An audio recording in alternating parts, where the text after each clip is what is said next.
Muy bien, hoy vamos a trabajar los dos libros de Samuel y los dos libros de Reyes. Obviamente no creo que alcancemos a hacerlo con los cuatro libros, pero los menciono porque, curiosamente, estos libros inicialmente eran una sola obra. Tanto Samuel como Reyes eran una sola obra. En hebreo, el libro de Samuel se llama así como está escrito ahí, Shmuel o Shemuel, Shmuel, ¿listo? Y en la Septuaginta se llama Basileion Alfa y Basileion Belta. Recordemos que obviamente nosotros los conocemos como primero y segundo de Samuel, primero y segundo de Reyes. Y esa misma obra, como le comento, inicialmente esos cuatro libros eran una sola obra entre los judíos. Esa obra se llamaba Reinos, Reinos. Y por eso en la Septuaginta conservó ese nombre. Basileion significa reinos en el griego. Y alfa, esa A que tiene un apóstrofe al lado derecho, significa uno. Y la B significa beta, con el apóstrofe significa dos. Basileion alfa, Basileion beta, es decir, Basileion reinos 1, reinos 2, Basileion gamma, reinos 3 y Basileion delta, reinos 4. ¿Listo? Entonces, eso era el nombre que recibían esa obra. Ese nombre, Shemuel, reitero que otros lo van a traducir como, lo van a leer como Shmuel, porque esa E al parecer pierde su sonido en consonantes sibilantes. Las consonantes sibilantes son las que tienen un sonido S. Y ese nombre Shmuel parece formado por el verbo oír o oír, en ese caso sería a quien Dios oye o también Dios oye. Cualquiera de esos dos nombres significaría. Entonces, Dios oye o al que Dios oye. Otros van a decir que el nombre significa Dios pide, porque también se da para eso. Sería un nombre teofórico compuesto con el verbo pedir y el nombre de Dios. Y otros van a decir que el nombre significa el nombre de Dios. ¿Ya? Entonces hay varias posibilidades para ese nombre Shmuel, que para nosotros es Samuel. Muy bien. Como les comenté inicialmente, estos libros formaban una sola obra y esa obra se llamaba Melahim. Melahim en el hebreo, que significa reyes. Les dije que en el griego, Basileion, que significa reinos, que tiene obviamente mucho que ver con una u otra aspecto. Pero en la Septuaginta se hizo la división de primero y segundo de Samuel y primero y segundo de Reyes. Intentemos ir repitiendo o planteando de la manera, más bien hablando de primero y segundo de Samuel, primero y segundo de Reyes. No decir primera y segunda. Usualmente nosotros tenemos esa costumbre de decir primera de Samuel, primera de Reyes, primera de Crónicas, segunda de Crónicas. Y digamos que eso no nos va a llevar al infierno, pero sí es, digamos, como parte del profesionalismo en el sentido de que no son cartas. Nosotros decimos primera de Corintios, primera de Tesalonicenses, porque son cartas o epístolas. Pero acá no, acá son libros. Entonces decimos más bien primero de Reyes, segundo de Reyes, primero de Samuel, segundo de Samuel, primero de Crónicas, segundo de Crónicas. ¿Listo? Muy bien. En la Vulgata Latina, que es otra de las versiones que nosotros tenemos del texto bíblico, se volvió a unir la obra y entonces se llama ahí en la Vulgata Latina Reyes 1, Reyes 2, Reyes 3 y Reyes 4. ¿Listo? Entonces siempre se ha mantenido como digamos, ese énfasis de que esto es una sola obra. Y efectivamente cuando nosotros lo vamos a mirar, sí, son una sola obra. ¿Listo? Hablemos, ¿por qué le digo que son una sola obra? Ahora vamos a ver que es una secuencia teológica de eventos, es decir, intenta ser algo cronológica, una secuencia cronológica, pero más que cronológica tiene una tendencia teológica, pero también obedece, reitero, a una tendencia cronológica. En cuanto al autor y la fecha, inicialmente se dijo que el autor de esa obra de Samuel, pues era nada más y nada menos que Samuel. Pero la verdad es que esos conceptos ya en la actualidad no se sostienen. Ni estos ni otros conceptos que hablan, por ejemplo, de que el autor por ejemplo, de Lamentaciones, que usualmente nos decían, ¿es Jeremías? No, no es Jeremías. O que David era el autor de los 150 salmos, no, eso ya no se puede sostener. O que Daniel es el autor de los 12 capítulos que tiene su libro, 12 más o menos que tiene su libro, 12 o 14, no recuerdo bien en este momento, pero no, realmente no se puede sostener que esos personajes son los autores de toda la obra, o como antes se decía, y que ya lo vimos en este curso, que Moisés era el autor de todo el Pentateuco. ¿Y por qué ya no se sostienen esas posturas? Porque se ha hecho un estudio crítico de cada uno de esos libros, un estudio lingüístico, teológico, un estudio de destinatarios, de alta y baja crítica, en fin. Y ya no se puede sostener esas posturas. Entonces lo que en la actualidad se habla es de diversos autores. ¿Cuántos? No se sabe. Y que esos autores son son autores que van trabajando, digamos, poco a poco esos contenidos, y que posteriormente una escuela redaccional entonces los va uniendo unos con otros, y va armando las historias que nosotros conocemos y le va dando la forma a lo que conocemos nosotros como Biblia, Antiguo Testamento. Obviamente eso también pasa en el Nuevo Testamento. Pero entonces, en cuanto a Samuel, se va a plantear que no, que Samuel no puede ser el autor de toda la obra, que anteriormente se le atribuía toda la obra y cuando hablo de toda la obra sería 1 y 2 de Samuel, e incluso algunos iban a decir, y Reyes también, pero no, realmente no es así. Ni siquiera de la obra de 1 y 2 de Samuel. ¿Por qué? Porque obviamente Samuel muere muy rápidamente en el relato. Eso está en 1 Samuel 25:1 y 28:3. Entonces, si él muere rápidamente en el relato, pues obviamente no podemos decir que él es el autor de toda la obra. Miremos 25:1. Por entonces murió Samuel y todo Israel se congregó para llorarlo y lo sepultaron en su casa en Ramá. Entonces se levantó David y se fue al desierto de Parán. Entonces aquí es el capítulo 25 y ahí en ese capítulo muere Samuel. Pero fíjese que de ahí sigue todo el segundo de Samuel, todo el primero de Reyes y todo el segundo de Reyes. Les estoy diciendo que todo eso es una sola obra. Entonces no podemos decir que sea el autor de eso porque él muere temprano en esa obra. Y mire lo que es el 28:3. Ya Samuel había muerto y todo Israel lo había lamentado y lo había sepultado en Ramá, su ciudad. Saúl había expulsado de la tierra a los encantadores y adivinos. Aquí entonces también habla de que él había muerto, y eso significa entonces que eso no lo está escribiendo Samuel, obviamente ya está muerto. ¿Quién está escribiendo eso? El redactor, el redactor. Es decir, una escuela, yo no hablo de una sola persona, hablo más bien de una escuela, porque lo que nosotros conocemos como Biblia, Antiguo Testamento, que es la materia que estamos trabajando, no podemos hablar de que sea digamos, algo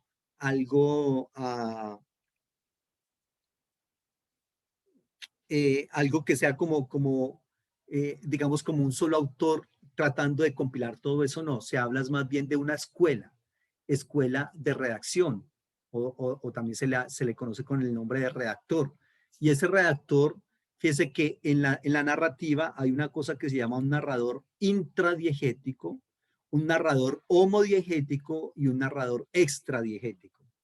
En este caso, cuando uno lee, por ejemplo, ya Samuel había muerto, eso es un narrador extradiegético. Esa clase de narrador es uno que está acá y desde acá cuenta una historia que tuvo lugar allá, ¿correcto? Y que entonces la está contando sin él involucrarse en esa obra. Sencillamente está en esa historia, está contando, está dándonos una narrativa y para de contar. ¿Listo? Entonces, no, realmente Samuel no puede ser sostenido en este momento que haya sido el autor de toda la obra. Más probablemente se le dio el nombre a esa obra de Samuel porque ahí está también la pregunta. Entonces, ¿por qué la obra se llama Samuel si él no es el autor de eso? Entonces, lo que se ha planteado es que se le ha dado el nombre de Samuel a la obra porque él fue una figura muy, muy importante en Israel. Recordemos que Samuel fue profeta, sacerdote y juez. Tres roles que eran claves en el antiguo Israel, ¿correcto? Y que Samuel también es una persona a la cual le toca vivir y protagonizar la, el paso, la transición entre el gobierno anfictiónico al gobierno monárquico. Y eso también tenemos que tenerlo en cuenta en todo este aspecto, ¿ya? Entonces, ¿por qué la obra lleva el nombre de Samuel? Ah, porque es una figura bastante predominante en el antiguo Israel y en el establecimiento de la monarquía, dando cambio hacia un sistema de gobierno anfictiónico a un sistema de gobierno monárquico. ¿Listo? Y por los roles que le comento que Samuel ocupó, sacerdote, profeta y juez. Entonces, él, claro, también tenemos que decirlo, y eso no se puede ni se quiere desconocer, que muy seguramente él fue el responsable de cierta parte del material. Si bien de pronto no como escritor, pero sí como una persona que deja un legado en cuanto a historias, porque recordemos que era una tradición oral. En esa tradición se va pasando de padres a hijos y nietos, se va pasando esas historias, ¿correcto? Y muy seguramente desde esa perspectiva es el responsable de contarle al pueblo de muchos de las hazañas, de las historias del poder del Señor, de cómo actuó en favor de Israel, de lo que estaba pasando en su tiempo. Entonces, desde esa perspectiva, tenemos que decir, claro, es autor en gran medida de una parte del material que lleva el nombre de Samuel. Pero por otro lado, también hay varias, digamos, fuentes que se han utilizado para escribir no solamente esta parte, sino también el resto del Antiguo Testamento. Por ejemplo, primero Crónicas 29, 29 y 30, segundo Samuel 1, 18, Josué 10, 13. Ahí se habla del libro de Jacer el justo. Dice, ¿y acaso esto no está escrito en el libro de Jacer? O, por ejemplo, las crónicas de Gad el vidente, las crónicas de Natán el profeta, ¿cierto? Las crónicas el libro de las crónicas de los reyes de Israel, el libro de las crónicas de los reyes de Judá, el libro de las batallas de Judá. Entonces la Biblia menciona más o menos unas 20 fuentes diferentes que se utilizaron para escribir lo que nosotros conocemos como Biblia. Y efectivamente, entonces, esas fuentes, digamos, pertenecen a autores anónimos, ¿ya? Y eso tenemos que tenerlo también en cuenta. Entonces, como les comento, es mejor hablar no tanto de autores con nombre y apellido, es mejor hablar de tradiciones, tradiciones. Entonces se habla en la Biblia de la famosa teoría fragmentaria, ¿no? Y esa teoría fragmentaria propone que antes de existir una teoría documentaria para el estudio del texto bíblico, hay una teoría fragmentaria y eso significa que hay varios fragmentos pequeños que circulan en diferentes sectores poblacionales de Israel, ¿correcto? Y que posteriormente se unen, ¿no? Para formar lo que llamamos texto bíblico. Y esas tradiciones están relatadas en un orden más que cronológico, más que sociológico o de pronto incluso genealógico, no, no le interesa. El orden que tiene la Biblia es un orden teológico y eso tenemos que tenerlo en cuenta nosotros. El orden de la Biblia es un orden teológico, ¿correcto? Reitero, no tanto cronológico, ni social, ni económico, no.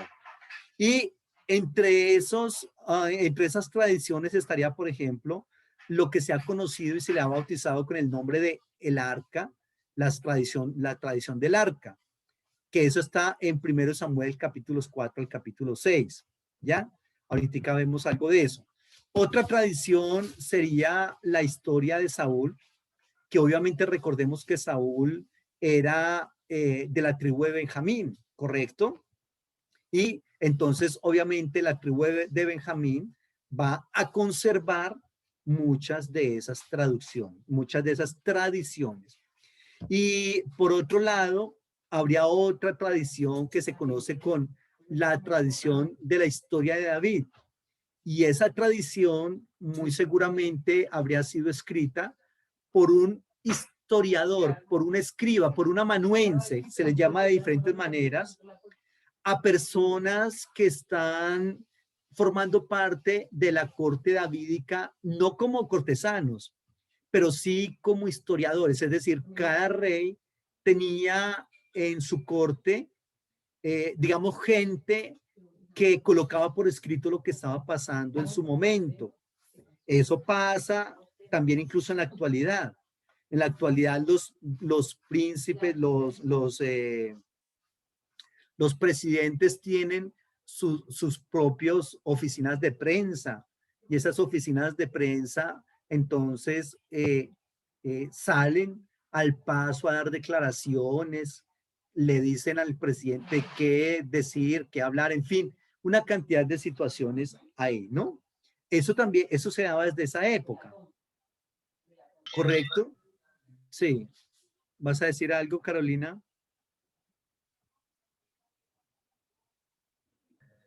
No, es que no se escuchaba, se fue la señal como un tiempo. Aló. Sí. Ahí ya. ¿Ustedes no me escuchaban a mí?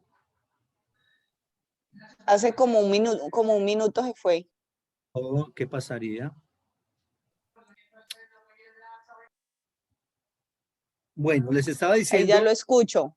les estaba diciendo de las tradiciones que están teniendo lugar en estos libros y que cómo es que se construye eso, ¿ya? Entonces, les estaba diciendo de que los reyes también, aquí donde dice la tercera tradición de la historia de David, escrita por un historiador del reinado de David o de Salomón, les estaba diciendo que así como un presidente en la actualidad tiene su oficina de prensa, correcto, y que esa oficina eh, eh, pues sabe qué decir, cómo capotear las situaciones y todo este asunto.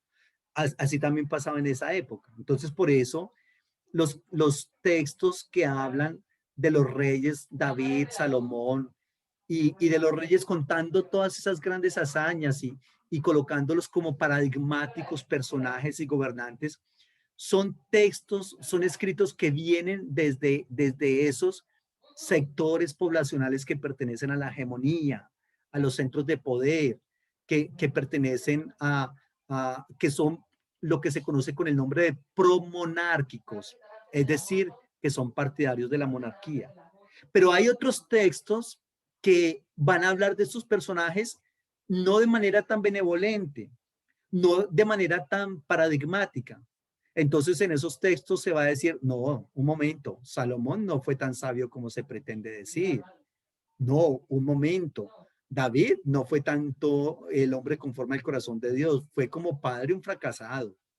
Salomón como rey fue el peor explotador de Israel. Pero esas otras tradiciones vienen desde sectores poblacionales alienados, no pertenecientes a los centros de poder, esos que pertenecen más bien a la periferia, esos que tienen que ir a ponerle el pecho y la espalda al sol para tener que darle los impuestos al rey para que el rey viva a sus anchas. Entonces, ellos ven a esos personajes de manera diferente y cuentan historias que difieren en algo, a veces en mucho, de las historias oficiales. Eso pasa también en la actualidad. Entonces, la información oficial, la información gubernamental, sale a nosotros a través de Caracol y RCN. Entonces, son carteles que le pertenecen a la casa, ¿no? A la oficialidad.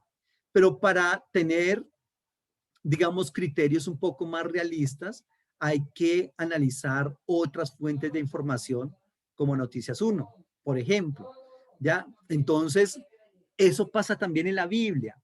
Y así tal cual Noticias 1, que no tiene tanta rimbombancia, tanta influencia y tanto despliegue mediático, ni de equipos, ni tanta amplitud en su difusión.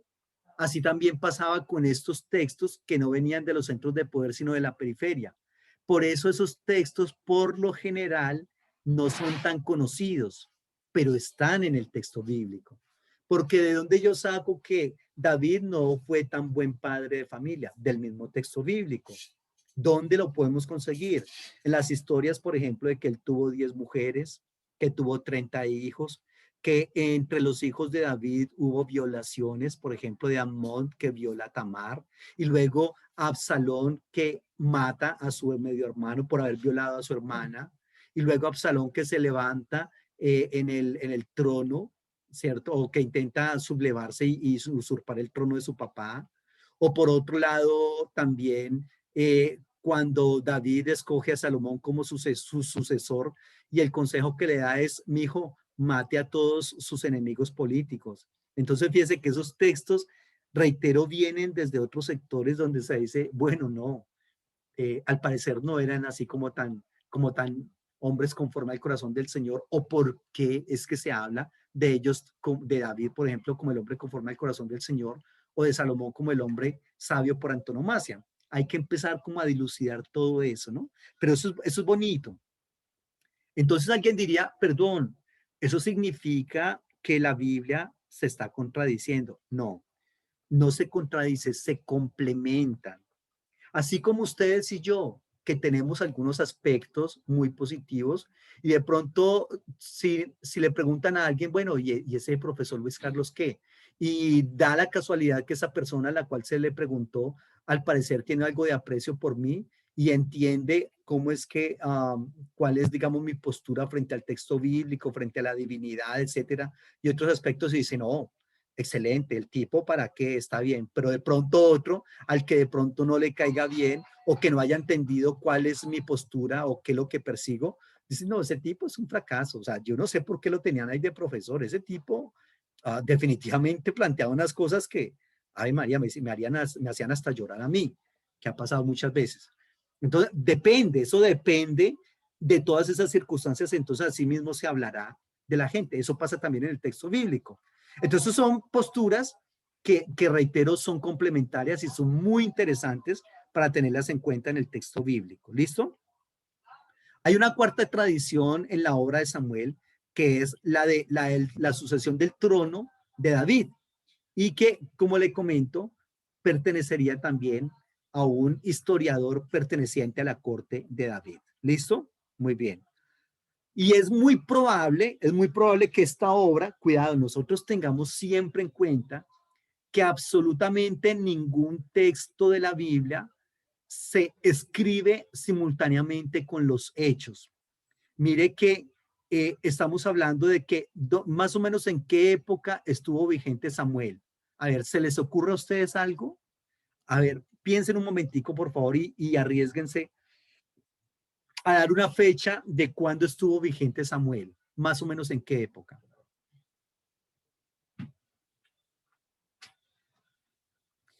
¿Qué criterios tendrán ustedes en cuenta para fechar más o menos a Samuel?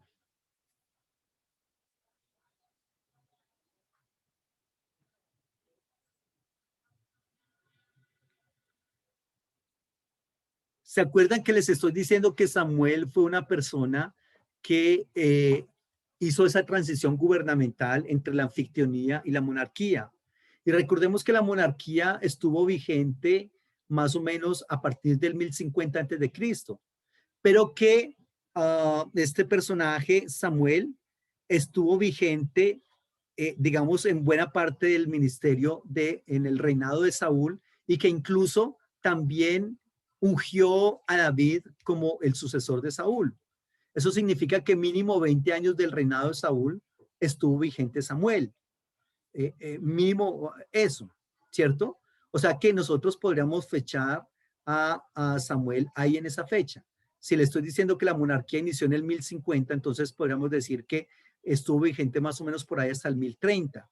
1030, pero ahí ya era un anciano, ya era un anciano. Entonces fácilmente podríamos decir que él estuvo vigente por allá entre el 1200 y 1030, 1100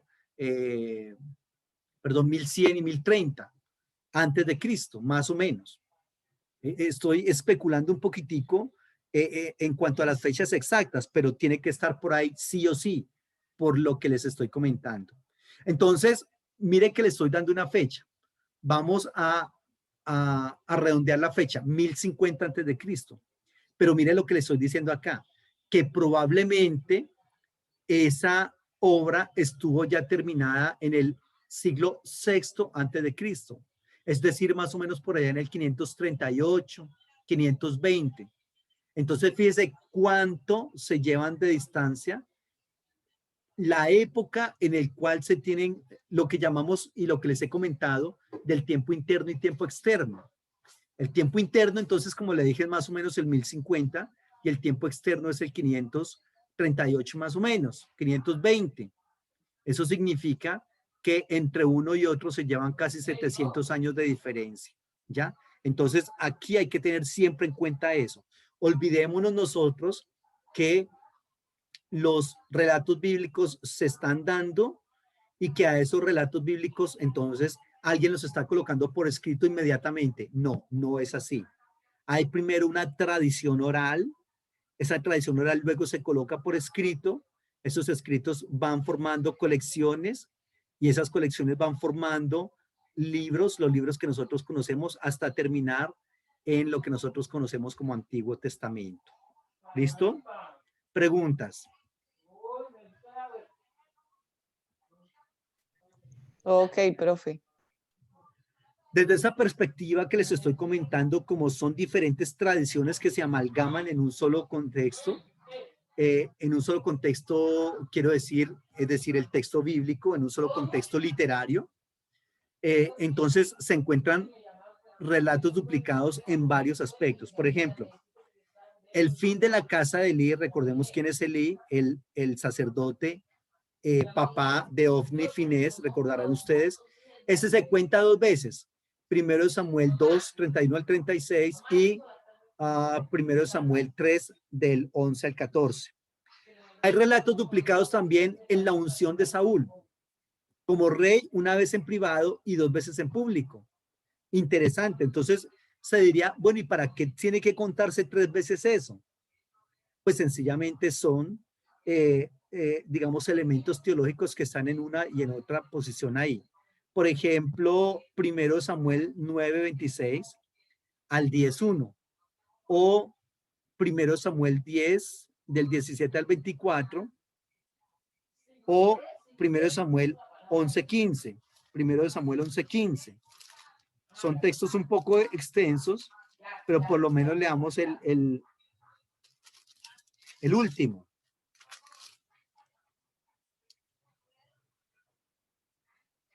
Todo el pueblo fue a Gilgal, y allí en Gilgal delante del Señor invistieron a Saúl como rey, y sacrificaron allí ofrendas de paz delante del Señor, y se alegraron mucho Saúl y todos los de Israel. Ahí está. Entonces esta es como la última vez que lo van a ungir como rey. Pero hay otras dos que ya lo habían ungido, otros dos episodios. Por otro lado, Saúl es depuesto dos veces del trono, pero no es que haya sido depuesto y que inmediatamente dejó de seguir gobernando, no. Él siguió reinando hasta su muerte. Mira lo que está, por ejemplo, en primero Samuel 13:14.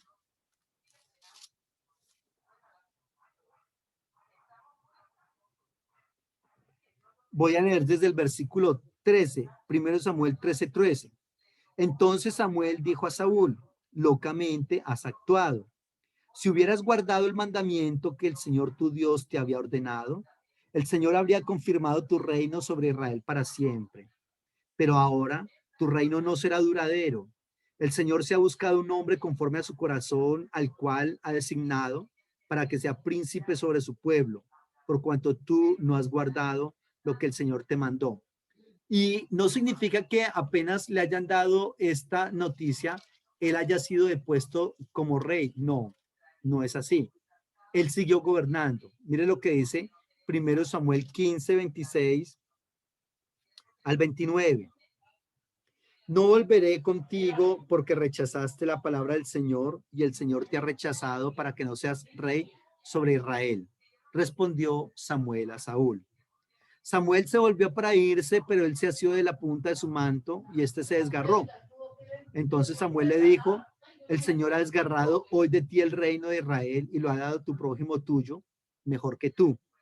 Además, el que es la gloria de Israel no mentirá ni se arrepentirá, porque no es hombre para que se arrepienta. Entonces, es bastante interesante, pero nosotros vemos que, reitero, Saúl fue rey hasta el último día de su vida, hasta cuando él, según un texto, se suicidó, según otro texto, lo mataron, que ahorita vamos a ver también ese relato duplicado. Entonces, fíjense que en muchos de estos relatos hay cosas que son iguales, hay otras que son diferentes y hay otras que son complementarias. Entonces, todo eso tenemos que tenerlo como en cuenta. Por ejemplo, hay un doble encuentro entre Saúl y David en 1 Samuel 16, 14 al 23 y 1 Samuel 17 del 55 al 58.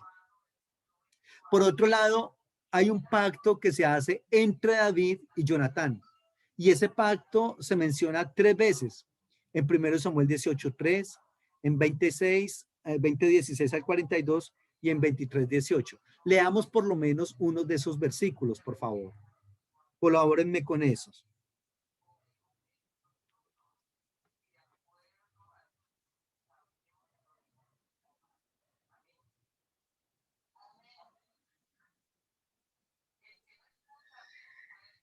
Dice 1 Samuel 18:3, hizo Jonatán un pacto con David porque lo amaba como a sí mismo.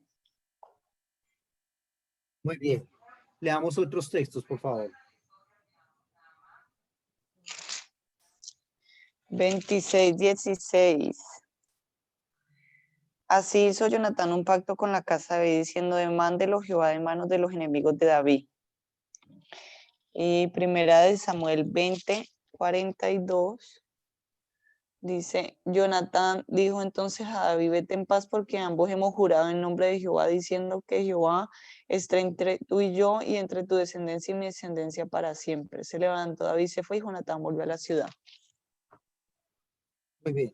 Entonces, ¿para qué 3 pactos? O, perdón, ¿para qué un pacto contado 3 veces? Entonces, todos esos asuntos, digamos, hay que tenerlos como en cuenta. Y reitero, también eh, con las diferencias que uno y otro propone, sin miedo en el sentido de que no debemos tener miedo de que, ay, pero es que aquí dice una cosa diferente. Y entonces, ¿cómo hacemos para conciliar esos aspectos? No, no necesitamos conciliarlos. Sí, en la Biblia y si el escritor sagrado no se interesa por conciliar eso, porque hubiese sido muy fácil conciliarlos, o no tan fácil, pero por lo menos más fácil para ellos que para nosotros. Pero si la Biblia no intenta conciliar nada de eso, ¿por qué nosotros tenemos que hacerlo? Hay que buscar esas explicaciones y explicaciones aterrizadas de por qué hay esas diferencias. Por ejemplo, David busca refugio en Aquis. Aquis era un rey de Gad, de la Pentápolis Filistea, 2 veces. Ahí está esa misma experiencia relatada 2 veces. Primero Samuel 21 del 10 al 15 y 27 del 1 al 4. Y también el famoso proverbio, Saúl también entre los profetas, aparentemente tiene dos grandes orígenes. En 1 Samuel 10:11 y luego en el 1 Samuel 19:24. Y miren esta tan curiosa, miren esta. Se plantea en un pasaje que Absalón tuvo 3 hijos, pero en otro pasaje se dice que Absalón no tuvo hijos y que se había erigido una columna. Leamos esta, por favor. Segundo de Samuel 14:27.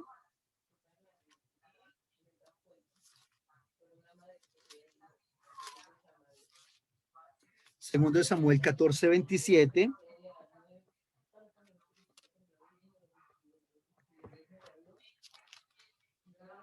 Miren lo que dice este texto.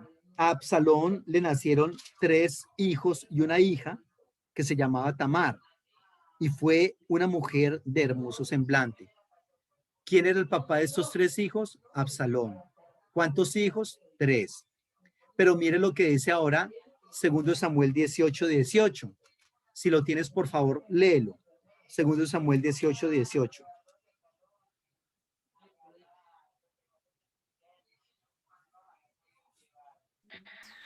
En vida, Absalón había tomado la decisión de erigirse una columna, la cual está en el Valle del Rey, pues pensó, yo no tengo un hijo que conserve la memoria de mi nombre, y puso a aquella columna su propio nombre, y así se ha llamado columna de Absalón hasta el día de hoy.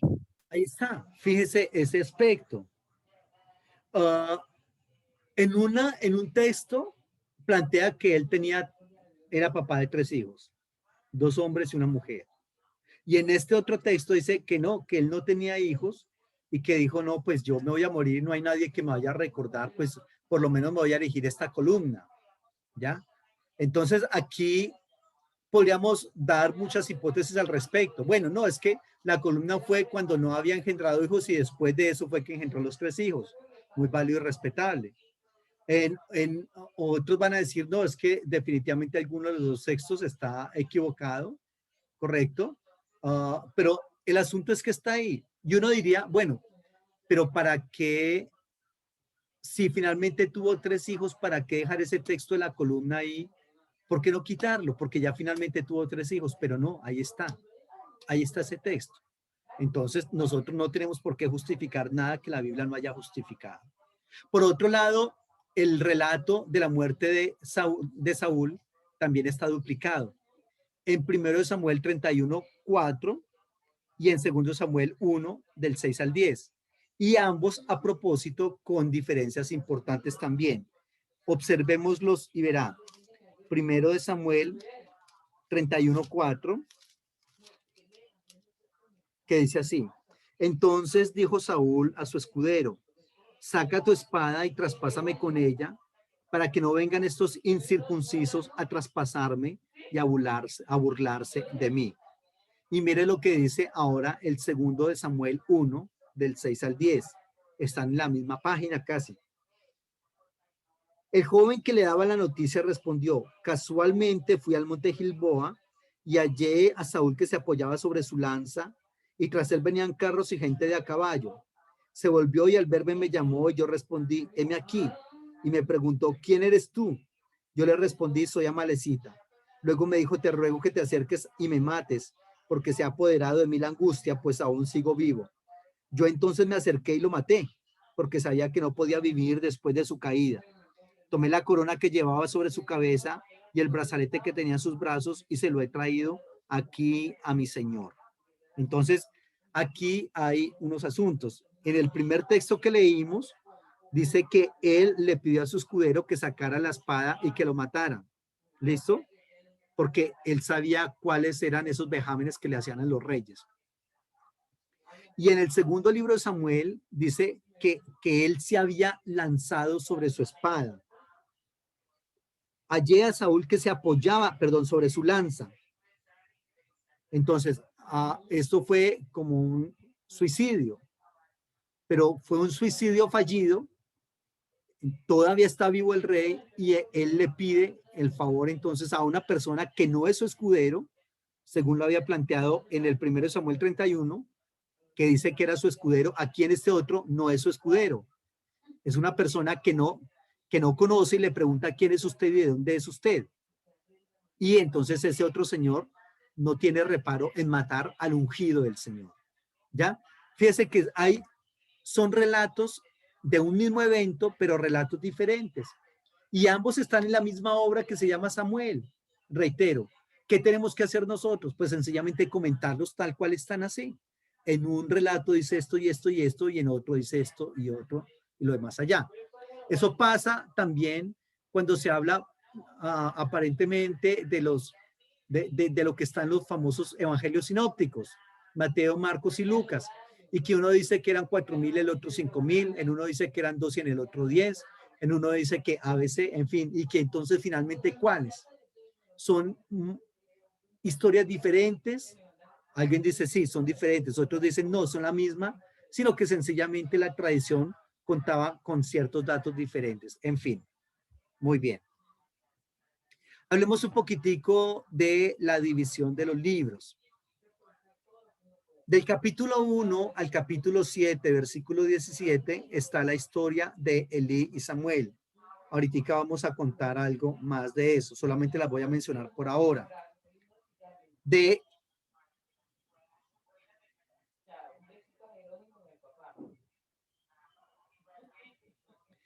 capítulo 8, versículo 1 al 15, 35, está la historia de Samuel y Saúl. Pero vayamos hablando un poquitico de cada uno de esos aspectos. Por ejemplo, del capítulo 1 al capítulo 7, les hablé de la historia de Samuel. ¿Qué está pasando ahí? ¿Qué tienen esos capítulos? Ahí está la famosa historia de Ana, recordarán ustedes, que es una mujer que no puede tener hijos porque es estéril, está en el templo, está orando al Señor, el sacerdote le dice, mija, usted está borracha, ¿qué hace aquí borracha? Y ella dice, no, yo soy un alma atribulada, en fin.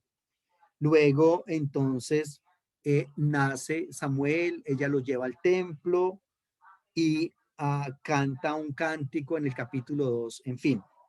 Luego, en el capítulo 3 se habla de los hijos de Elí, Ofni y Finés, que hacían cosas bárbaras, violaban a las mujeres a la puerta del templo, sacaban a la fuerza las mejores partes de los sacrificios que llegaban los israelitas, ¿ya?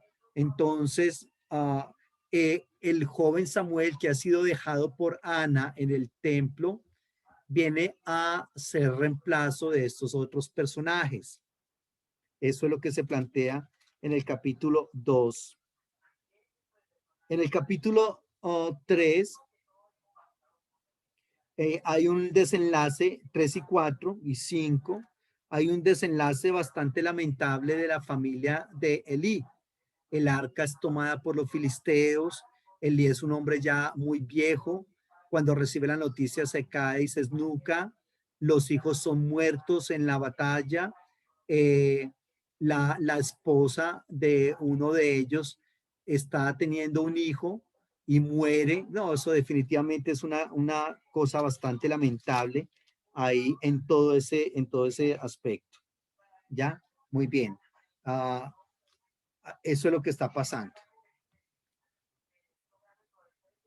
Y también vemos cómo el arca allá en la casa de los filisteos les hace muchísimo daño y ellos tienen que finalmente regresar esa arca. ¿Listo? Por otro lado, en el capítulo 8 hasta el capítulo 15 está la historia de cuando el pueblo le pide un rey a Samuel. Entonces, es una historia bastante lamentable, como según se comenta. Hay 3 elementos por los cuales el pueblo le pide rey a Samuel y obviamente a Dios a través de Samuel. Primer aspecto por el cual el pueblo pide rey, imitación. Segundo aspecto, protección. Y tercer aspecto, intereses. Imitación, ¿por qué? Queremos ser igual que las demás naciones de la tierra. Ellos tienen sus reyes, ¿correcto? Y nosotros también queremos ser una monarquía. Mire las ventajas de ser monarquía. Bueno, el segundo aspecto, que es protección, es porque en Israel no había un líder lo suficientemente carismático y reconocido por todo el pueblo. Por lo tanto, Israel, según ellos, estaba como dividido en tribus. Y eso hacía que no le pudiesen hacer frente a sus enemigos, porque no había, reitero, una voz que los dirigiera a todos y que los uniera, ¿no? Muy bien. Entonces, eso es el aspecto de la protección nacional, de la seguridad. Necesitamos un rey que nos saque a la guerra y nos vuelva a traer en victoria. Y en tercer lugar, les comenté intereses. ¿Intereses de quién? ¿Quiénes son los que más impulsan este gobierno monárquico en Israel? Pues las familias burgueses. Las familias burgueses que saben cómo funciona todo esto y que finalmente saben que sus intereses van a ser favorecidos, que nosotros le vamos a hacer unos favorcitos al rey y él después entonces también tendrá que hacernos unos a nosotros. Y todos los poderosos nos hacemos ahí del mismo lado y nos tapamos con la misma cobija, etcétera. Entonces son esos tres elementos que se esbozan para pedir rey en Israel. ¿Listo? Muy bien. Y entonces en el capítulo 8 está precisamente esa petición, ¿cierto? El Señor le dice, de él es rey, no lo han desechado a usted, me han desechado a mí, tranquilo. Y finalmente Saúl es elegido rey.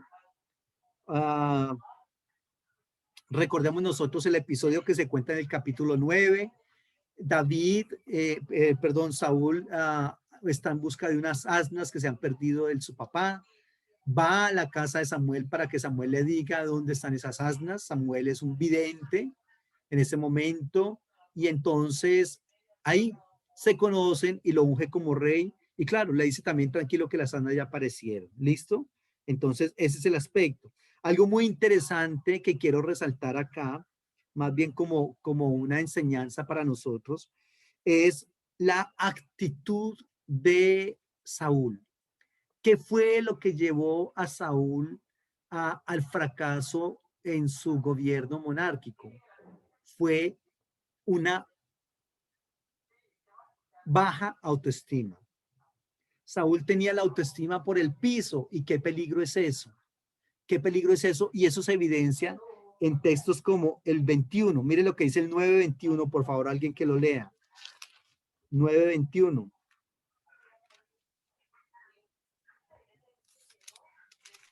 Primera o segunda Samuel. Primero Samuel.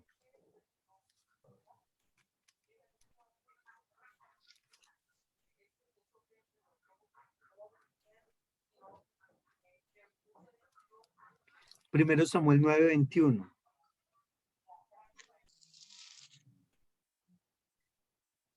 Ya, aquí dice, Saúl respondió y dijo, no soy yo hijo de Benjamín, de la más pequeña de las tribus de Israel, y mi familia no es la más pequeña de todas las familias de la tribu de Benjamín.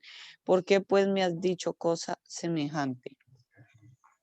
Mire esa manera de verse Saúl. Perdón, es que la tribu de Benjamín es la más pequeña y efectivamente era la más pequeña, pero había un problema muy fuerte de autoestima en el hombre, aunque era muy grande. Recordemos que Saúl, dice el texto, que era más alto de los hombros para arriba que cualquier otra persona en Israel. ¿Ya? Entonces dice, la tribu de Benjamín es la más pequeña de todas las tribus de Israel. Y la casa de mi papá, no, pues mi familia es la más pequeña de todas. El tipo tenía una autoestima en el piso. Y mire lo que dice en el 15:17 de primero de Samuel. Y dijo Samuel, aunque a tus propios ojos eras pequeño, ¿no has sido hecho jefe de las tribus de Israel? Y el Señor te ha ungido rey sobre Israel. Ojo, entonces allá dice, la tribu de Benjamín es la más pequeña, la familia de mi papá es la más pequeña, y aquí en este texto dice, y tú mismo a tus propios ojos eras pequeño. Eso es una bomba, un concierto tremendo de frustración y de fracaso. El tipo lo que lo llevó al fracaso fue una baja autoestima. Tener una baja autoestima es bastante lamentable. Tanto tener una baja autoestima como tener una demasiado elevada autoestima, ambas llevan a un fracaso a una persona. ¿Ya? Porque mire, por ejemplo, mire, por ejemplo, lo que pasó con Nabucodonosor. Una demasiado elevada autoestima y también fracasó por eso. Pero bueno, eso es una pequeña cuñita que tenía ahí. Entonces, en el capítulo 8 y 9 se habla del pedido de rey y de Saúl, que es elegido rey en Israel. Saúl inicia su reinado contando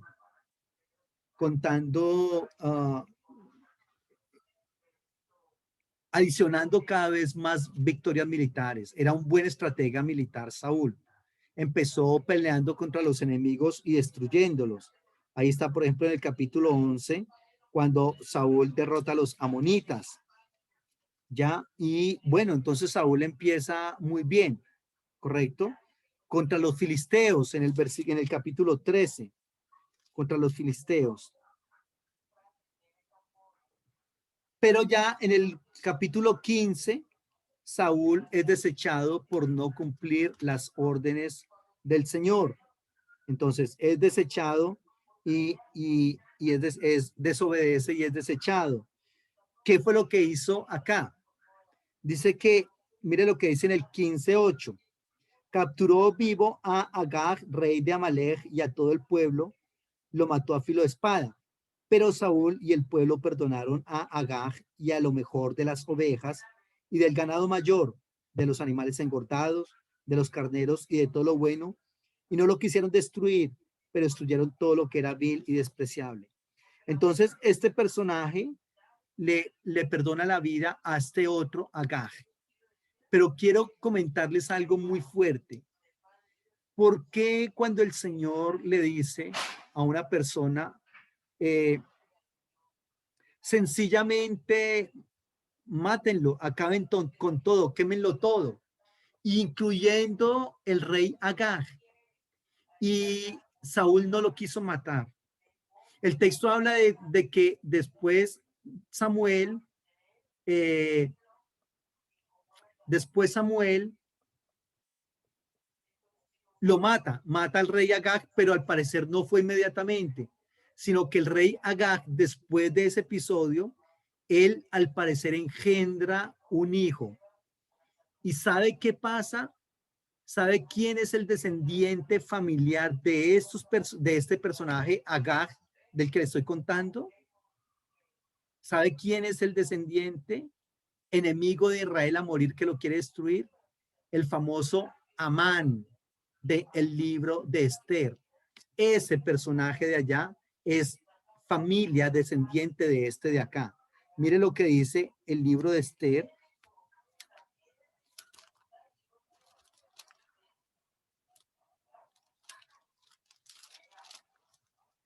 Esther, capítulo 3, versículo 1 y versículo 10. Después de estas cosas, el rey Asuero engrandeció a Amán, hijo de Amedata, cuidado, el agageo. Ese agageo es el mismo Agag de acá, del 15:8 de primero de Samuel. Capturó vivo a Agag. Ojo, son familia, estos dos son parceros, rey de Amalek. Y mire lo que dice en Esther 3:10. Entonces el rey se quitó el anillo de su mano y lo dio a Amán, hijo de Amedata, el agageo, enemigo de los judíos. ¿Por qué este Amán de acá era enemigo de los judíos? Porque era el descendiente de ese rey de allá que Saúl no quiso matar y que después lo mató Samuel. Y efectivamente lo que el Señor quería al mandarlo a matar era evitar esto de acá del libro de Esther. ¿Cuánto tiempo hay entre Samuel y el libro de Esther?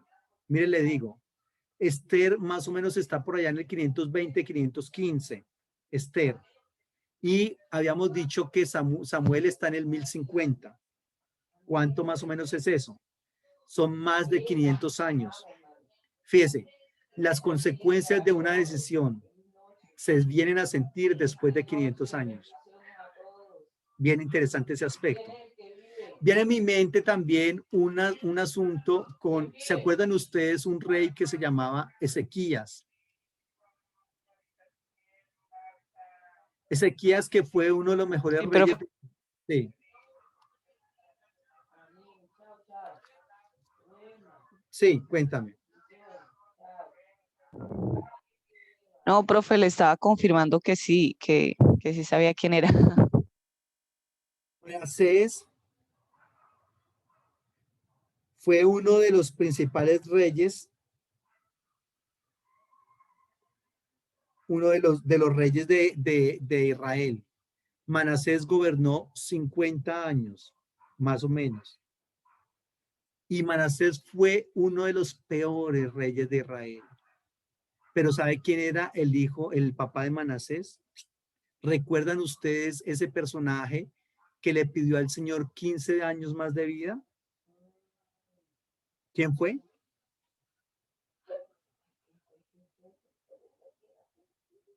¿Quién fue el que le pide 15 años más de vida al Señor? ¿Ezequías? Segunda de Reyes 20. Ezequías, segundo de Reyes 20, gracias.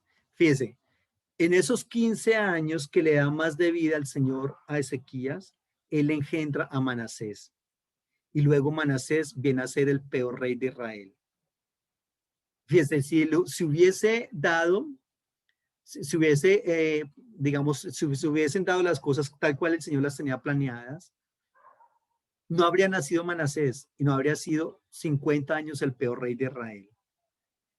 Entonces, muchas veces el Señor obviamente conoce el futuro, nosotros no. Y eso fue lo que pasó ahí en ese momento. Fíjese, son asuntos bien importantes ahí. ¿Listo? Pero bueno, estamos hablando desde acá de Samuel. Es que a veces esos asuntos son bien interesantes. Del capítulo 16 al segundo de Samuel 1 está la historia de Saúl y de David. Entonces, del 8 al 15 está la historia de Samuel y Saúl. Del 16 al segundo de Samuel 1, la historia de Saúl, pero ya con David. Entonces, aquí hay algo bien interesante. En el 16 vemos cómo Samuel tiene que ir y ungir por orden del Señor a David. Ahí vemos entonces cómo Isaí le presenta a sus hijos y dice, no, ninguno de estos es, después de haber dicho el más grande y el más simpático, ese chico es, y él le dice, no mires lo que está al frente, yo miro el corazón, etcétera, etcétera. Y finalmente entonces es ungido como rey David a los 16 años. Luego está el episodio en ese mismo capítulo del espíritu malo que viene a atormentar a David y, a Saúl, y cómo David tocando el arpa lo calma, ¿no? Luego está en el capítulo 17 el famoso evento de David cuando mata a Goliat. Y en el capítulo 18 está ese pacto que hacen David y Jonatán, que son amiguísimos, son parceros. Jonatán se quita su ropa, que lo señala como el próximo rey, se la entrega a a David, diciéndole, te reconozco como el próximo rey de Israel, en fin. Y ya en el capítulo 19, por esa baja autoestima de Saúl, trata de matar a David, ¿cierto? Y empieza una persecución muy fuerte, pero infortunadamente para Saúl, afortunadamente para David, incluso los hijos de Saúl prefieren más a David que a su propio papá. Aquí está Jonatán, que reitero, le reconoce como el próximo rey de Israel. Y está la hija de Saúl, que es Mical, que en un momento dado le avisa a David que su papá lo va a matar y que tiene que salir huyendo. Y se enoja muchísimo Saúl, y Saúl le dice incluso vulgaridades, es bastante fuerte.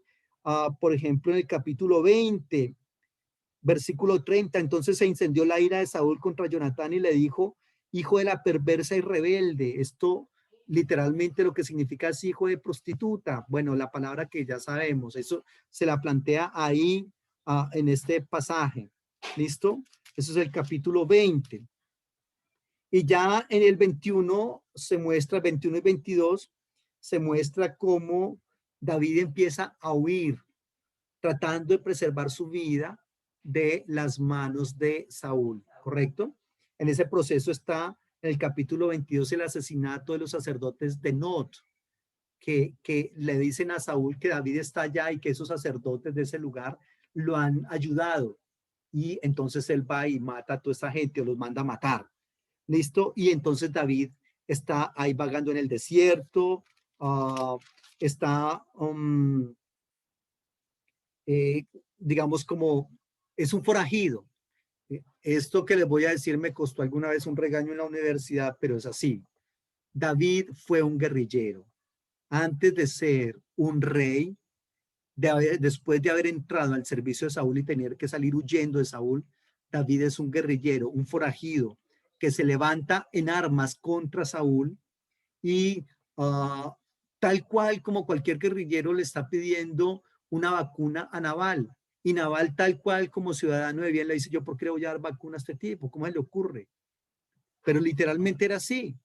Claro, lo que pasa es que el concepto de guerrillero no es el que nosotros tenemos en la mente, o el que hemos visto en Colombia. El guerrillero realmente es una persona, es un ideólogo más bien, que se levanta en contra de lo que él considera un gobierno ilegítimo, opresor, subyugador, y que se levanta en armas porque el gobierno tiene armas, ¿correcto? Entonces eso es lo que hace David precisamente contra Saúl. Y ya en el versículo, en el capítulo 24 encontramos cómo Saúl entra a una cueva a hacer popis y él está ahí, David está ahí, le quita una orilla de su manto, en fin, nosotros ya sabemos cómo es el asunto. Y ahí está, precisamente en el 25, lo que les acabo de decir, David y Nabal, y la que después sería esposa de David, que se llama Abigail, que en ese momento era esposa de Nabal, ¿correcto? Y que sale al encuentro de David, evitando así una desgracia de parte de estos personajes.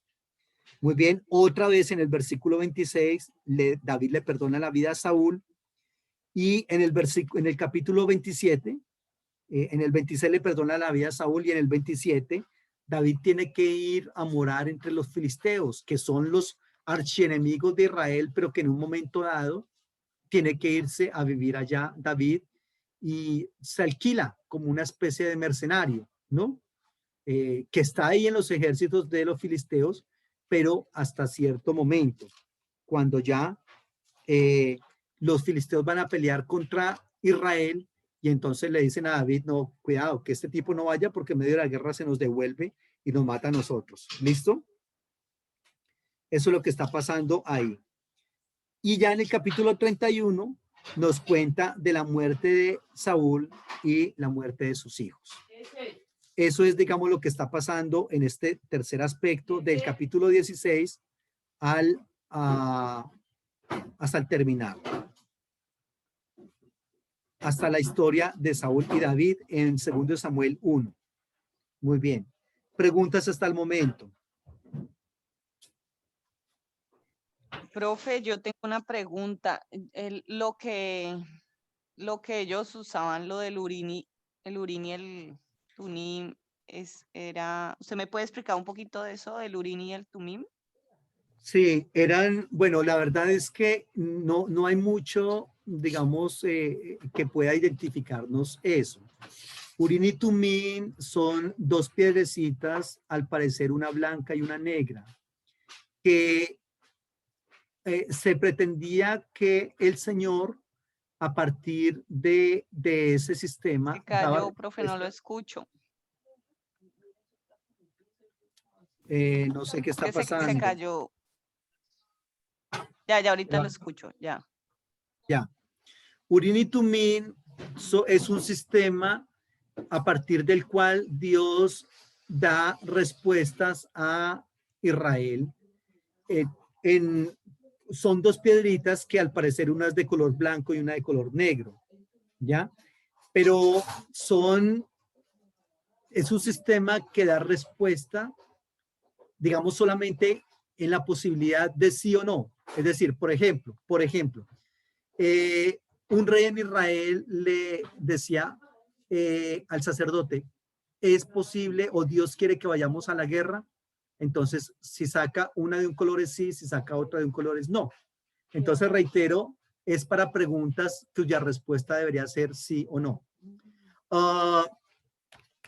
Es un poco complejo porque de todas maneras eso obedece a estadios muy incipientes de revelación progresiva, que, por ejemplo, Urim y Tumim, la supuesta copa en la cual acostumbraba a adivinar José, el espíritu malo de parte del Señor, todos esos son momentos que pertenecen, o por ejemplo, este episodio también acá cuando Saúl va supuestamente a visitar a través de la divina de Endor a consultar a Samuel.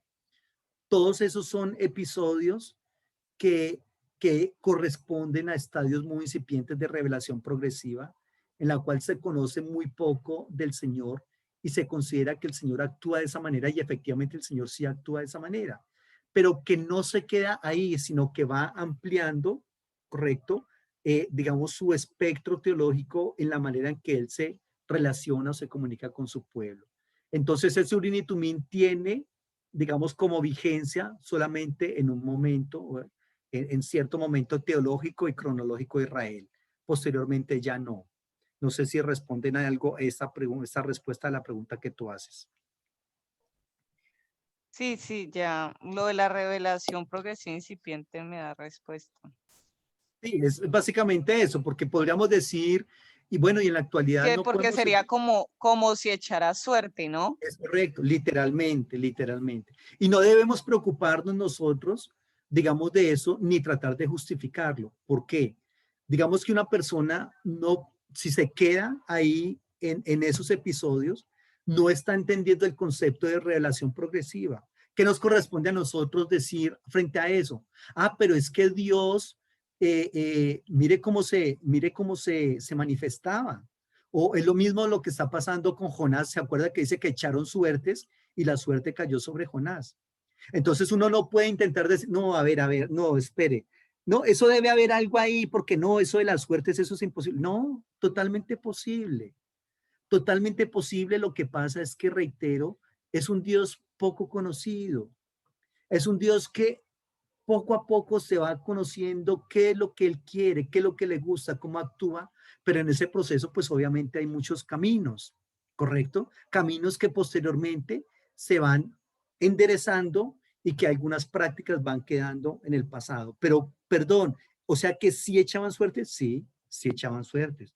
Y Dios le respondía, sí, Dios le respondía, tal cual, de la misma manera en que Dios me responde a mí en este momento en cosas que yo le pido una respuesta que de pronto no es la manera en que él actúa, y que de pronto teológicamente él diría, eso está mal, pero lo vamos a hacer de esa manera, ¿ya? ¿Por qué? Porque entiende que no, mi conocimiento no llega, digamos, a superar esos medios de comunicación y de revelación con Dios. Y el Señor en su infinita misericordia lo hace. Pero reitero, no significa que los esté avalando en el sentido de que entonces voy a actuar con base en Urim y Tumim en este momento. No, no, porque ya son momentos que pasaron. Cuando precisamente Saúl está visitando a la adivina de Endor.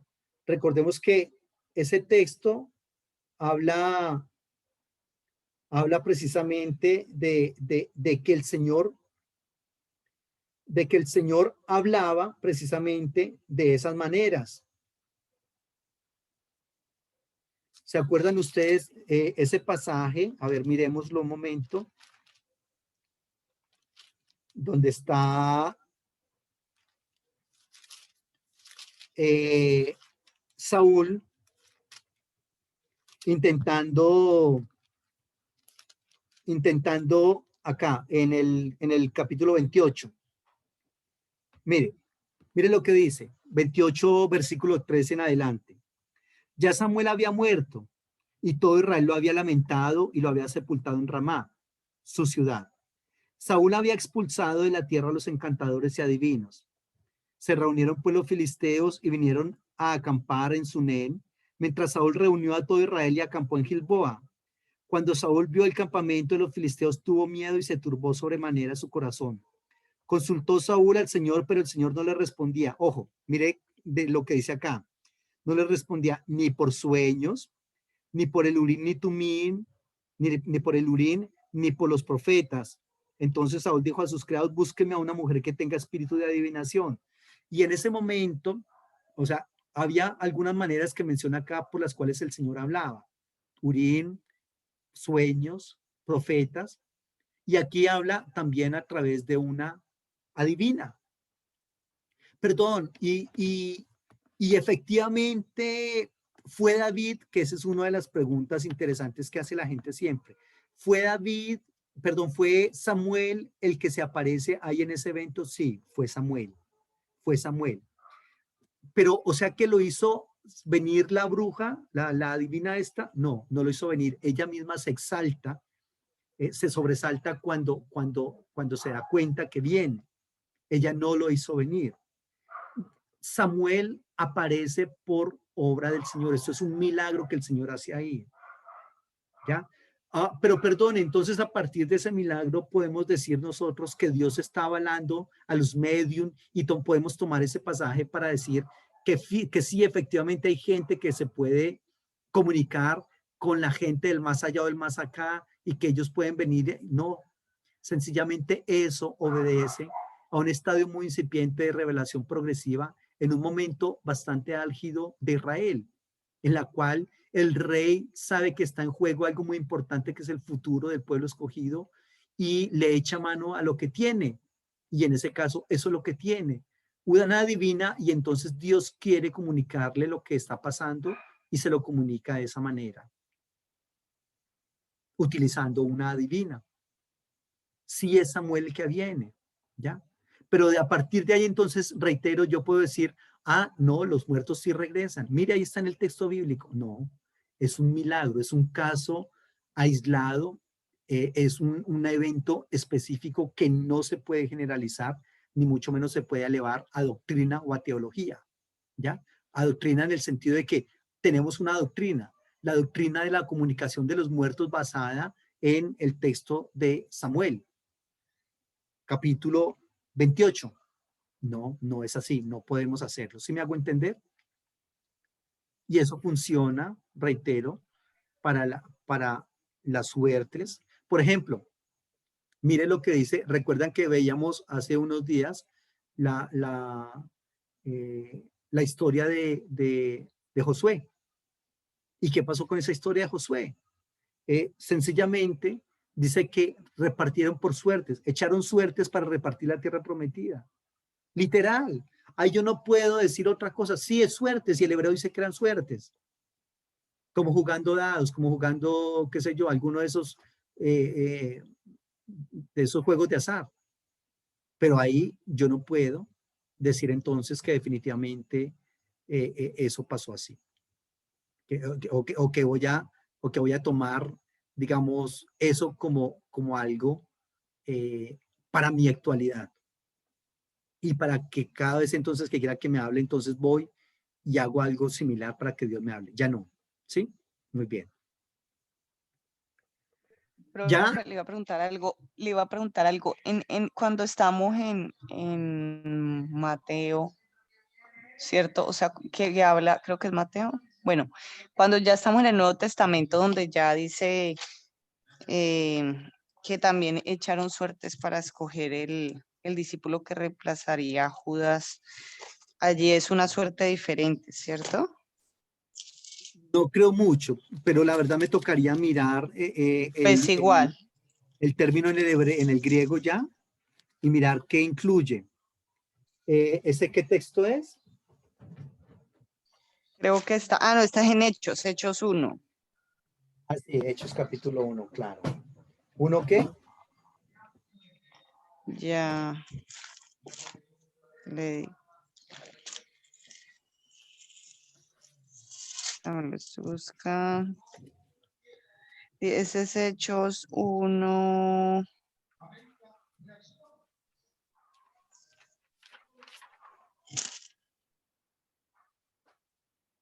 Desde el 23. Entonces propusieron a dos, a José llamado Barsabás, que tenía por sobrenombre Justo, y a Matías. Orando dijeron, tú Señor que conoces los corazones de estos, muestra cuál de estos dos has escogido para que tome la parte de este ministerio apostolado del cual cayó Judas por transgresión para ir a su propio lugar. Entonces echaron suerte sobre ellos y la suerte cayó sobre Matías y fue contado con los 11 apóstoles.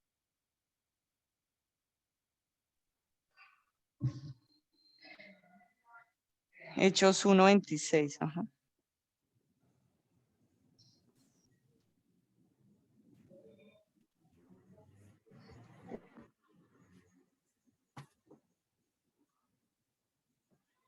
¿Hechos qué? 1:26. Sí, 1.26, más específicamente el 1.26.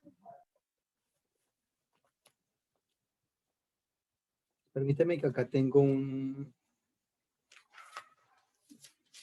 1.26.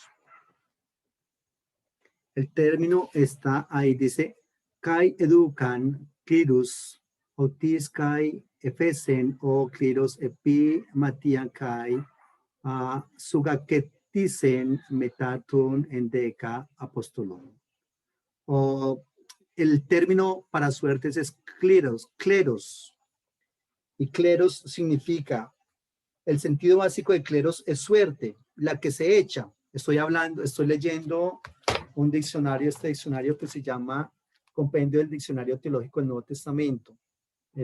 Lo que estoy mirando es, busqué la palabra cleros para suerte en el Nuevo Testamento y estoy leyendo cómo define este diccionario teológico la palabra cleros o cliros, dependiendo la escuela de pronunciación. La suerte que se echa también significa porción, también significa herencia, o también significa una tierra dada en pago. También significa lote de terreno, herencia, pero dada la modalidad de partición de Canaán, cleros es un equivalente, es así como hallamos a cleronomen, a cleron en números, deuteronomios.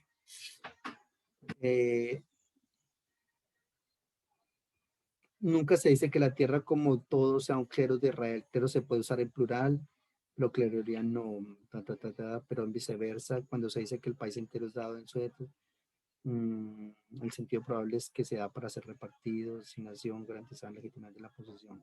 Básicamente lo que dice es que es una suerte como la suerte que se echa, es decir, como unos dados, por ejemplo, como unos dados, y que lo que se propone es que esa manera de escoger a una persona significa una asignación garantizada, que garantiza la legitimidad de la posesión, es decir, que lo que salía en el dado o la manera en que echaban suertes, eso era y punto, y que la persona quedaba elegida literalmente desde esa perspectiva. Y, por ejemplo, mire, cuando se habla, porque ese es el mismo término que está en la Septuaginta, cuando se habla de la repartición de la tierra con Josué, mire lo que se dice. Dice que eso, si bien es una suerte, se declara y se reconoce como un don de Dios. Es decir, que Dios está hablando a partir de eso, ¿correcto? Y que es una asignación que valida la posesión de la tierra, o en este caso, de lo que hicieron con Matías como sucesor de Judas.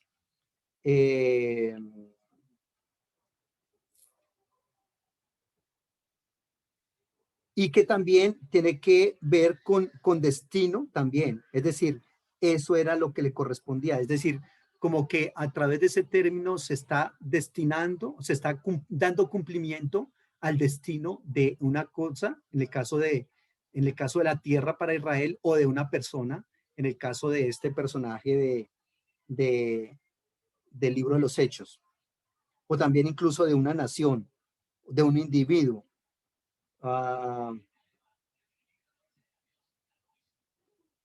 Y termina diciendo que ese término cleros, lo que significa es que está arraigado en el sentido de que Dios gobierna soberanamente la historia. Es decir, que lo que se constituye finalmente como la suerte es porque Dios así lo quiso y se está cumpliendo la voluntad de Dios. Eso es lo que se conoce acá.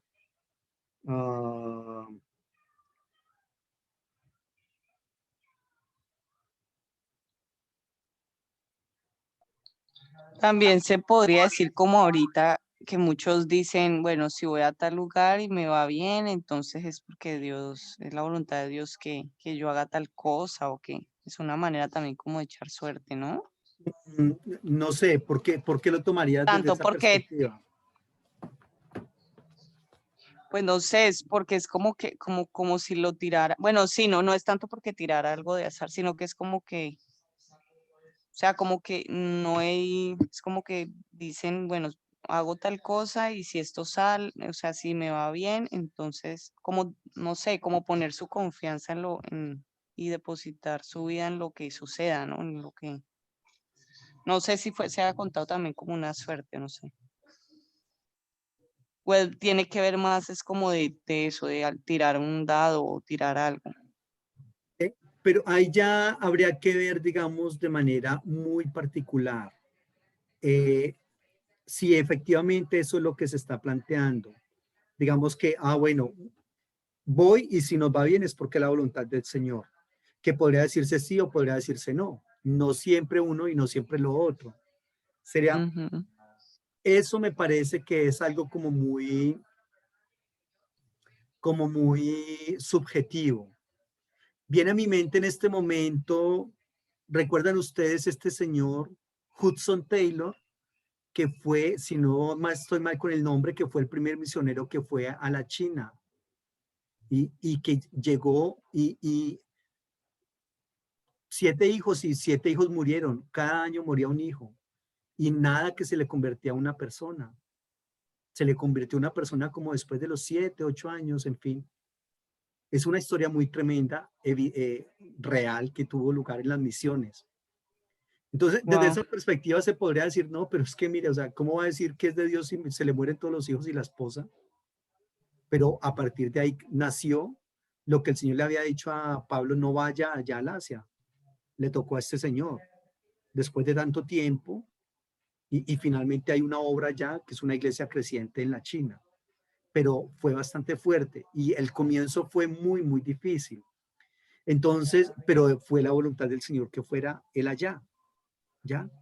Entonces, ese concepto de que si me va bien, creo que sí es la voluntad del Señor, pero si no, como que no, no se puede, digamos, calificar desde esa manera. No se puede. Eh, Sí, Tampoco, por otro lado, el concepto que se está manejando en el libro de los jueces con Gedeón. ¿Recuerda Gedeón? Es ¿es Gedeón? El que le habla del vellón de lana, ¿te acuerdas? El que le habla del vellón de lana. Señor, si es tu voluntad que esto pase, entonces que pase tal cosa. Eso ujú, se puede dar, pero eso lo que sugiere es una actitud muy párvula de la persona que coloca esas señales en la presencia del Señor, porque realmente no es, ujú. yo no puedo tampoco decir todo el tiempo sí, todo el tiempo no, Señor, si es tu voluntad que me compre ese carro, que pase esto y lo demás allá, ¿ya? Digamos que cuando uno está como iniciando y que no tiene como esa relación e intimidad con el Señor, seguramente se colocarán esas y que en algún tiempo yo también las coloqué. En este momento no mucho, pero sí siento que el Señor me guía. Discúlpenme, les hago una infidencia acá. ¿Qué día yo quería cambiar mi carro? ¿Recuerdas, José, Carlos, el carro que yo tengo? Pues todavía tengo ese mismo. Y yo lo quería cambiar por una camioneta. Y fui, la Y el miré, chino. sí, el Jag. Y fui, la miré, era una camioneta de la misma marca, que a mí me gusta mucho esa marca, pero una camioneta grande, bonita. Y fui, la miré y el señor dijo así, yo se la vendo, tal, bueno, en fin. Y salí de ahí y no bien salgo yo de ahí, muchachos. Y el señor me dice, ¿qué podrías hacer? Es una cosa loca. ¿Qué podrías hacer con esa camioneta que no puedes hacer con tu carro? Y me dijo, puedes venir e ir con ese carro, puedes ayudar. Y mire el argumento que yo le estaba dando, porque yo usualmente llevaba, cuando se terminaba el culto, llevaba mucha gente a la iglesia, a sus casas, etcétera, etcétera. Yo, Señor, no, es para llevar más gente a la obra, qué tal, que no, siempre con la obra. Y me dijo, ¿qué puedes hacer con esa camioneta que no puedes hacer con el carro que tienes? Dijo, puedes ir y traer a la gente. Señor, yo quiero llevar instrumentos, pero si los instrumentos los estás llevando en ese carro, porque tiene un baúl muy grande. O sea, en fin, me dio una cantidad de argumentos que me desarmó. Yo dije, tuve que decirle, sí, señor, tiene razón. Todo lo que yo pretendo hacer con esa camioneta lo estoy haciendo con este carro. Es decir, no me brindaría un valor o un aporte adicional a lo que ya tengo. ¿Qué quería yo? Sinceramente, chicanear con camioneta, cuando obviamente eso es más costoso todo, en fin. Entonces, realmente es como eso, como más bien mirar el por qué yo quiero hacer lo que quiero hacer. ¿Qué quiero lograr con eso? ¿Realmente bendice a Dios con mi vida aquello que yo quiero hacer? Y otros conceptos que están ahí que me ayudarían a tomar decisiones muy fuertes, ¿no? Sí, la motivación, ¿no? La motivación. En este momento, Ujú. permítame les hago otra. Carlos, no sé si sepas que yo poco estoy trabajando con la universidad en este momento, con la universidad. Sí me contó. Eh, Mijo, y eso es una lucha muy grande que yo tuve para eso, pero sentía que era de parte del Señor salir ya de allá. Y de todas maneras, yo en la universidad tenía un sueldo que es un sueldo fijo, pero también tenía otras cosas deficientes.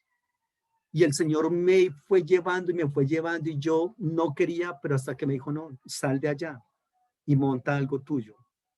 Y sé que esto que estoy haciendo es obra del Señor. Y económicamente estoy creo que un poco mejor ahora que cuando estaba en la universidad. Profe, Y ¿quién cogió sus clases entonces? hay varias personas, se las dieron a varias personas. Uno se llama Edwin González, está con Hebreo. Teología del Antiguo Testamento se la dieron a otro profesor que creo que es nuevo. Eh, y otra introducción al Antiguo Testamento se lo dieron a otros profesores. Varias personas las tomaron. Pero yo estoy y sé que estoy en la obra del Señor y yo para esto no, de hecho el Señor como que me arrinconó tanto que me obligó casi a hacerlo, ¿ya? De varias maneras. Y uno en esos procesos uno entiende que cuál es la voluntad del Señor para eso. Y no conté con lo económico, si me estaba yendo bien o si me iba bien, ir bien o mal o qué. No tuve en cuenta otras cosas, sino que tú encuentras como el propósito de Dios para tu vida en este momento. ¿Cuál es? ¿Me muevo? ¿Me quedo? ¿Salgo? ¿Qué hago? Y Dios de una u otra manera le hace sentir a uno, definitivamente sí. Cuando uno realmente digamos que, Señor, quiero estar en tu propósito. Porque a estas épocas de la vida uno dice, ¿qué me voy a mover yo a estas épocas de la vida? Mira, si en esta época de la vida yo quiero tener como una vida más bien como ya calmada, como reposada, como sosegada, pero no, estas épocas de la vida me dicen, muévase, pero tranquilos que de algo han de servir los textos bíblicos y no fue que le dijo cuando tenía como 90 años, Abraham, muévase. A los 90 años, mi hijo, 90 años uno ya quiere estar en paz, tranquilo, reposado, seguro de muchas cosas y le dice, muévase, mi hijo. Entonces, eh, el Señor le va indicando a uno, muchachos, el Señor le va indicando a uno muchas cosas ahí. Sí, Y así.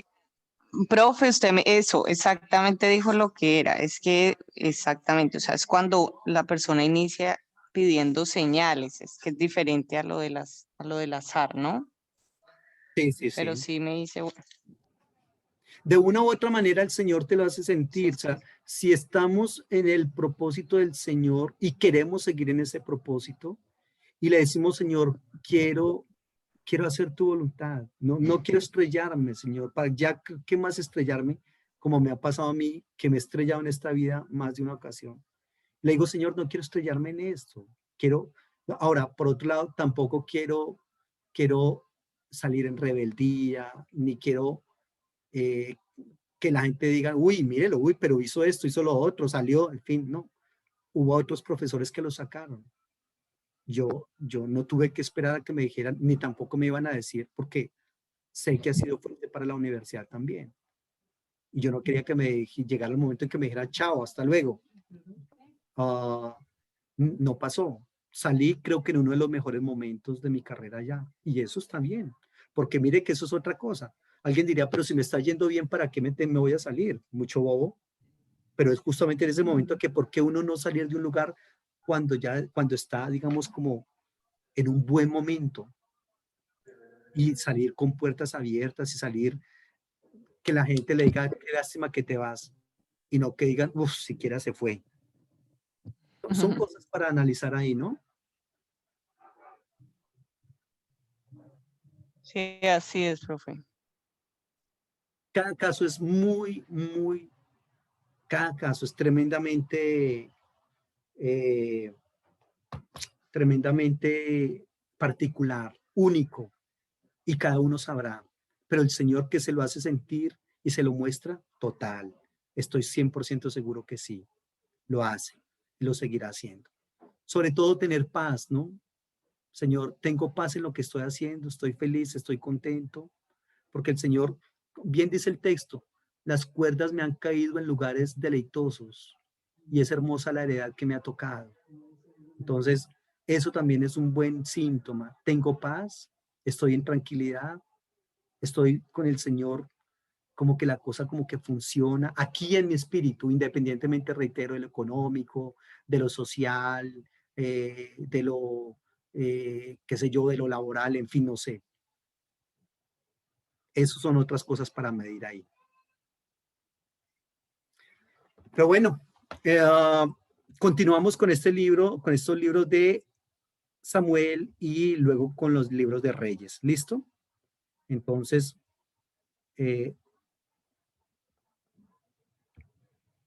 entonces estamos en contacto. El Señor les bendiga y que esté muy bien. ¿Listo? Muchísimos Listo, éxitos. profe, gracias. Luego. Acciones.